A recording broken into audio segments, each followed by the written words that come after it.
जय हिंद साथियों। BA BSc BCom में कॉपी को कैसे भरें या किस तरीके से लिखें ताकि हमें परीक्षा में अच्छे अंक प्राप्त हों। अगर आप लोग इस वीडियो को पूरा देख लेते हैं तो निश्चित रूप से आपको परीक्षा में बहुत ही अच्छे अंक प्राप्त होंगे। जैसा कि आप लोग यहाँ पर देख सकते हैं कि मैं समाजशास्त्र यानी सोशलॉजी का एक मॉडल पेपर लेकर आया हूँ और इसी के बारे में आपको बताने वाला हूँ। और इसी तरह राजनीति शास्त्र, शिक्षा शास्त्र और प्राचीन इतिहास, हिंदी, गृह विज्ञान, जितने भी सब्जेक्ट हैं आप लोग इसी तरह लिख सकते हैं परीक्षा में। और मैं एक प्रश्न लेकर आया हूँ। परीक्षा में आपको लघु उत्तरीय और दीर्घ उत्तरीय प्रश्न पूछे जाते हैं। लघु उत्तरीय प्रश्न में अगर 10 प्रश्न पूछे जाते हैं तो उसमें से आपको 6 से 7 प्रश्न अनिवार्य रहते हैं। और इसी तरह दीर्घ उत्तरीय भी पूछे जाते हैं 5 प्रश्न, तो इसमें आपको 3 प्रश्न अनिवार्य रहते हैं। तो यहाँ पर मैं एक दीर्घ उत्तरीय प्रश्न लेकर आया हूँ, किस तरह से लिखें 2 से 3 दिन में पढ़ के अच्छे तरीके से। और अगर आपके किताब में अगर 8 पाठ हैं या 8 लेसन, तो आप उसमें से अधिकतर प्रश्न 1 से 3 पाठ तक ही पूछे जाते हैं, मोस्ट इम्पॉर्टेंट। उसमें से लगभग अगर 10 प्रश्न आएंगे परीक्षा में तो 3 से 4 प्रश्न आपके 1 से 3 पाठ के बीच में ही रहेंगे। और तो यहाँ पर आप लोग आइए देखते हैं। यहाँ पर प्रश्न नंबर पहला है, समाजशास्त्र का अर्थ एवं परिभाषा दीजिए तथा इसके विषय क्षेत्र को स्पष्ट कीजिए। अगर परीक्षा में प्रश्न आपको इस तरह मिल गया तो आप लोग सबसे पहले प्रस्तावना डालेंगे और उसमें कुछ हेडिंग मतलब कुछ लाइन लिखेंगे। किताब से पढ़ लीजिएगा 2-3 लाइन अच्छे तरीके से। उसके बाद उसके अंदर आप लोग इससे संबंधित जो भी आपके मन में आए वो सभी लिख दीजिएगा, भर दीजिएगा। जैसा कि यहाँ पर देख सकते हैं, विज्ञानों के विकास के क्रम में सबसे पहले प्राकृतिक विज्ञानों का विकास हुआ और उसके पश्चात सामाजिक विज्ञानों के विकास क्रम में समाजशास्त्र का विकास अन्य सभी सामाजिक विज्ञानों के पश्चात हुआ।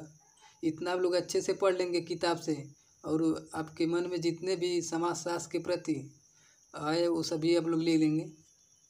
और अगला हेडिंग इसमें हम लोग लिखेंगे समाजशास्त्र का अर्थ है। अगला हेडिंग डालेंगे इसमें। हेडिंग इसमें मोस्ट इम्पॉर्टेंट रहेगा। यहाँ पर आप लोग देख सकते हैं, हेडिंग में काले पेन से लिखेंगे और उसका उत्तर बाल पेन नीले पेन से लिखेंगे। तो हेडिंग बहुत ही महत्वपूर्ण रहता है परीक्षा की दृष्टि से, तो आप लोग हेडिंग अच्छे तरीके से लिखिएगा। और यहाँ पर इसके बारे में थोड़ा परिभाषा लिखेंगे। उसके बाद आपके मन में मतलब इससे संबंधित जितने भी आए विचार तो उसको आप लोग इसमें लिख सकते हैं। जैसे यहाँ पर अच्छे तरीके से परिभाषा पढ़ लीजिएगा समाजशास्त्र का अर्थ का।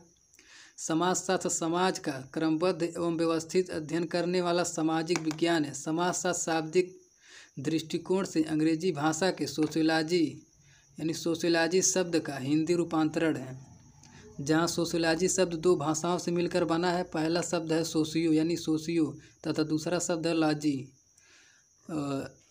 जहाँ प्रथम शब्द सोशियो लैटिन भाषा के शब्द से सोशियस से बना है।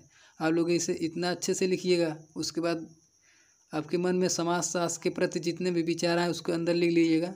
और इसमें मोस्ट इम्पॉर्टेंट है, जहाँ पर आपको अगर अंग्रेजी आ रही है तो वहाँ पर आप काले पेन का यूज करेंगे और जहाँ पर सन होने याद है उसको काले पेन से लिखेंगे। और इसके बाद हम अगला हेडिंग पढ़ेंगे इसमें समाजशास्त्र की परिभाषा। इसमें हेडिंग ही मोस्ट इम्पॉर्टेंट रहते हैं, तो हेडिंग अच्छे से पढ़िएगा किताब से। उसके अंदर जो भी आप लिख सकते हैं, लेकिन हेडिंग अच्छे तरीके से लिखिएगा परीक्षा में। यहाँ पर समाजशास्त्र की परिभाषा के बारे में लिखिएगा। तो यहाँ पर देखते हैं, विभिन्न विद्वानों ने समाजशास्त्र को अपने अपने विचारानुसार या मतानुसार परिभाषित किया। तो समाजशास्त्र की एक सार्वभौमिक परिभाषा देना संभव नहीं है। समाजशास्त्र सामाजिक विज्ञानों का अध्ययन है या सामाजिक विज्ञानों का जाल है। उसके बाद मोस्ट इम्पॉर्टेंट यहाँ से शुरू होता है। यहाँ पर होता है हमारा, देख सकते हैं यहाँ पर है। अब आपको कम से कम 3 से 4 लेखक का नाम याद रहना चाहिए परीक्षा की दृष्टि से। यहाँ पर देख सकते हैं मैकाइबर एवं पेज के अनुसार, तो इसमें आप थोड़ा सा लिखेंगे।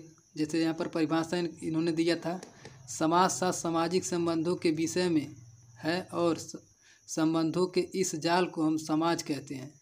इसी प्रकार जिस वर्ड के अनुसार आप लोग लिख सकते हैं। यहाँ पर कामा डबल में लिखना है। और इसी तरह सीमेल के अनुसार इसी तरह आप लोग सीमेल के अनुसार लिख सकते हैं। यहाँ पर अगर आपको किसी लेखक का नाम किसी लेखक का नाम है तो उसे आप काले पेन से लिखेंगे, उसके बाद अंदर नीले पेन से लिखेंगे। अगर यहाँ पर कोई शब्द इंग्लिश में आपको याद है तो उसे काले पेन का यूज करेंगे, और सन है तो काले पेन से लिखेंगे। तो परीक्षा में आपको इसी तरह लिखने हैं प्रश्न सारे। हेडिंग आपको बहुत ही अच्छी तरीके से याद रहना चाहिए।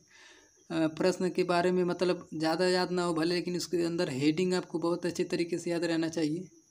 तो बस इतना ही।